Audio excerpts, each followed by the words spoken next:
Why ISRO's EOS-03 launch failed. The failure is a big setback to ISRO, whose missions are already delayed because of the pandemic.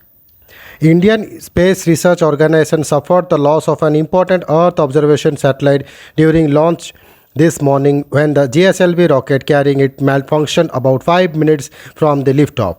The launch was supposed to place EOS-03, an Earth observation satellite, into geostationary orbit. However, 5 minutes after the lift of the GSLV rocket malfunctioned, leading to the failure of the mission. Performance of first and second stages was normal. However, cryogenic upper stage ignition did not happen due to technical anomaly. This mission couldn't be accomplished as intended, ISRO said in a statement without giving any further details.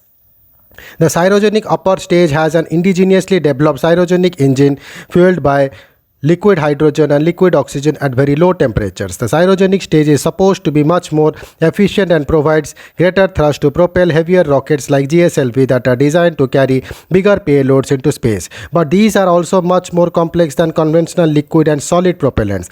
Because of the extremely low temperatures, hundreds of degrees Celsius below zero, that has to be maintained. ISRO has had a few difficulties with cryogenic stage earlier as well, though several launches have been completed successfully as well. This was the 14th launch involving GSLV rocket and 4th failure. This rocket, the Mark II version of GSLV, was last used to successfully launch GSAT-7A communication satellite in December 2018. The last failure of the rocket has happened way back in 2010. The failure is a big setback to ISRO, whose missions are already delayed because of the pandemic. The launch of EOS-03 was initially planned for March last year itself, but it had to be put off, first because of some technical glitches and then due to pandemic. EOS-03, part of the new generation of Earth observation satellite, was meant to provide almost real-time images of large parts of the country that could be used for monitoring of natural disaster like floods and cyclones, water bodies, crop vegetation and forest cover. Several other missions involving GSLV rockets are planned for this and next year, and the current schedules are likely to get impacted by this failure. Thank you.